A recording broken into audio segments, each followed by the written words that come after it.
All right, listen up. This might just be the wildest thing that ever happened on my ranch. And trust me, I never saw it coming. So picture this. Karen, yeah, that kind of Karen, one who thinks the world revolves around her, calls the cops on me. On my own damn land. And get this, she had no clue it was a police training site that I run. Yeah, buckle up because this is going to get messy, funny, and honestly a little crazy. Okay, let me rewind a bit. I'm Jay Crancher, ex-cop, and now the guy running one of the most legit police training facilities in the state, right here on my sprawling 500-acre ranch in middle of nowhere, Texas. It's not your typical cattle and corn farm. I got this set up with shooting ranges, mock crime scenes, even some old abandoned buildings that we use for tactical exercises. The local law enforcement agencies send their rookies here to get the real deal. What better place than a quiet ranch where we can blow stuff up without complaints, right? And I keep things tight, security, permits, you name it. So yeah, it's serious business, and honestly, I'm proud of it. But out here, you get neighbors too, well, mostly just a few, and then Karen. She moved in 2 years ago, bought this cute little house with a white picket fence smack dab next to the edge of my land. Sweet on the surface, but as soon as she settled in, things started to go downhill. Now, Karen is that kind of person who's got a radar for anything weird and decides her civic duty is to report every single thing she suspects. Loud music? Call the cops. Kids riding bikes past her yard? Call the cops. Barbecue smell? Call the cops. You get the idea. So, one quiet Tuesday afternoon, I'm walking the perimeter of the new tactical training zone. We just set up the one with the old barn converted into a hostage scenario site when suddenly I get a call from dispatch. They're telling me some officers are headed to my ranch because Karen called 911 complaining about suspicious and dangerous activity. I swear my stomach dropped. What the hell could she mean?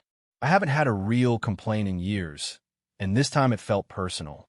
I grabbed my truck and headed to the entrance, already spotting a couple of patrol cars pulling up, flashing lights and all. Karen was standing there, arms crossed, the kind of smug grin like she just caught a criminal red-handed. "This place looks like a war zone," she said, voice dripping with judgment. "I don't care what permits you have. This neighborhood is not for blowing things up." I could feel the tension bubbling up like a volcano. So I invited her, and the officers inside wanted to show them the full setup, prove this was all above board. What happened next was pure golden terrifying. As I gave the officers a tour, showing off our state-certified training targets, gun safety stations, and the fake bank robbery drill we run monthly, Karen's smug face slowly morphed into confusion, then disbelief.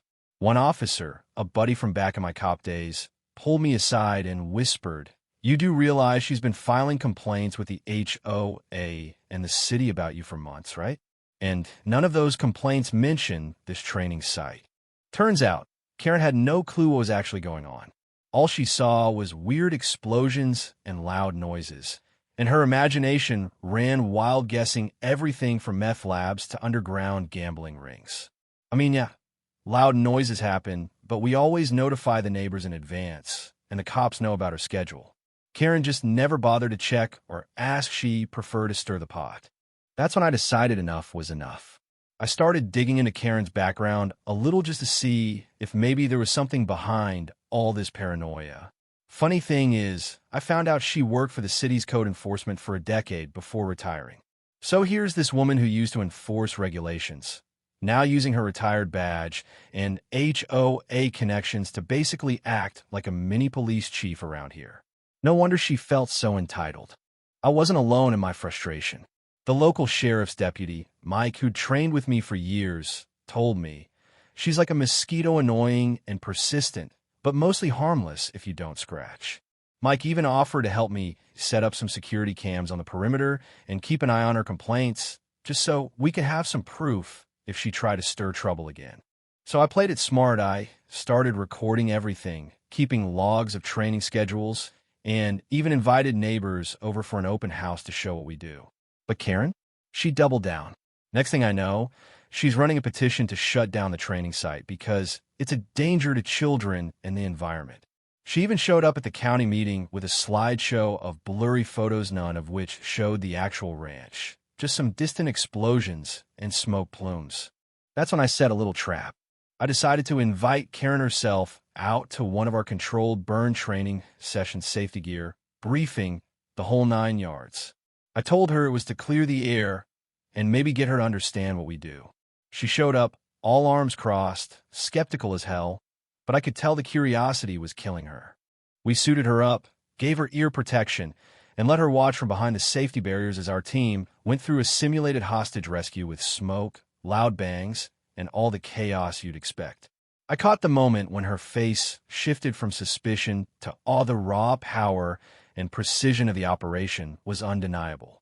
She even asked a couple of questions, timid at first, but real. The next day, silence. No complaints, no calls. Even better, she sent me a text saying, "Thanks for the tour."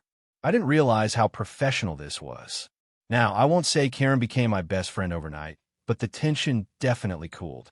We even had a few polite chats over the fence. Progress. But here's the kicker: just last week, a county official showed up unannounced. Apparently, the state is considering expanding our training program, using my ranch as a certified regional police academy. I'm talking full-on classrooms, dorms, and new tech labs. And guess who's now officially on the advisory committee for the community outreach program? Yep, Karen. Guess she realized sometimes the best way to keep an eye on things is to be part of them. So that's the story. Karen called the cops on my ranch. Didn't know it was the police training site I run, and ended up becoming an unlikely ally. Crazy, right? I still keep an eye out because you never know when the next Karen will show up, but for now, I'm just glad we turned the noise into something good. What about you? Ever had a neighbor or a Karen try to stir trouble over something totally misunderstood? Drop your story below. I want to hear how you handled your own unexpected drama. Maybe we can swap some survival tips, or just laugh about the madness together.